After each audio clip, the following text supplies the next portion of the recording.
Hello, church. It's good to be with you today, and I hope this finds you doing well. Again, we had such an amazing day of worship yesterday, followed by an incredible pie auction, and we hope to have a total number for you very, very soon.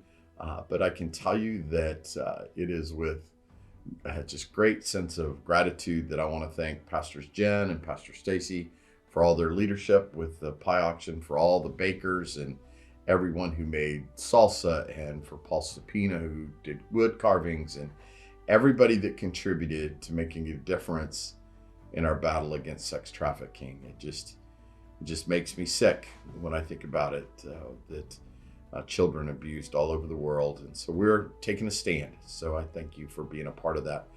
So we pick it up today in 1 Peter chapter 4, beginning in verse 14.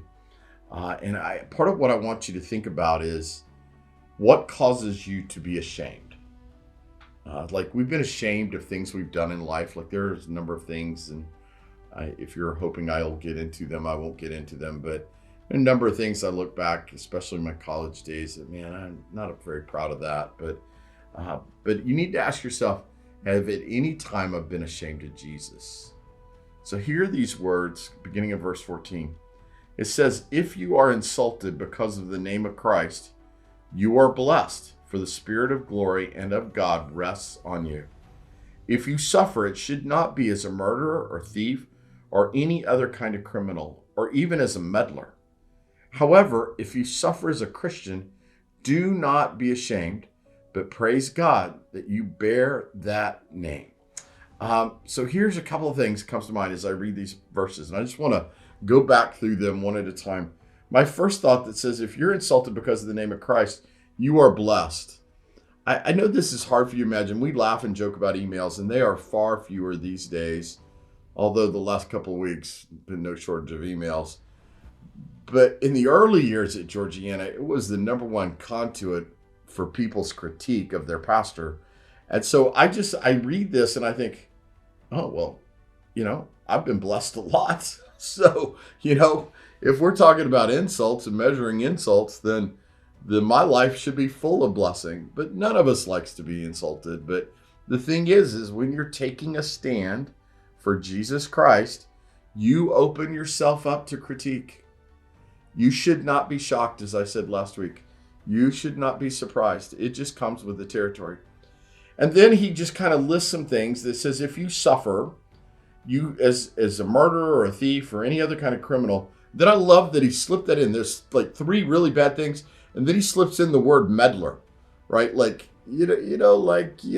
crazy aunt you have that meddles in things that she shouldn't meddle in, or has a comment about certain things. It's just funny that meddler gets slipped into there. But those are consequences that come from having violated somebody else, right? You've murdered somebody else, you've hurt somebody else. You've inserted yourself into somebody else's life. But then he closes these three verses with the thought, but if you suffer as a Christian, do not be ashamed. So there's a part of us that just need to realize that persecution is part of the Christian faith. Remember, Peter is writing this letter to a church that is on the front edge of what is about to be unbelievable amounts of persecution for the church, like things that are just crazy to describe. One of my favorite books is a book called The Insanity of Obedience by Ripken. I love this book. It just chronicles stories of people that have suffered for the faith and the things that they've done in the name of obedience to Jesus. And so I think that in America, we want a soft, comfortable faith, which is why the prosperity gospel thrives in this country, because it doesn't require anything of you. It anticipates that you'll be rewarded. Everything will be up to the right. So we just have this soft expectation, but that has never been what the book is about. It's never been what Christianity was about. It's always been hard. But I think we need to understand that we need to look inside our faith walk and see if there's been those times that we've remained silent when we should have spoken, where we didn't act our faith out, we just sat still, that when we should have been rising up, we were sitting down. In these moments, there's a part of us that, whether we admit it or not, is a bit ashamed of Jesus. So I want to close with Jesus' words from Matthew chapter 10, beginning in verse 32. I think he makes a powerful statement about this idea of being ashamed. And I think what makes it powerful is that it comes from Jesus himself. So in chapter 10 of Matthew, verse 32, he says, whoever acknowledges me before others, whoever speaks my name, lives by faith, calls out the rising of faith in others, anybody who acknowledges me before others, I will also acknowledge them before my Father in heaven.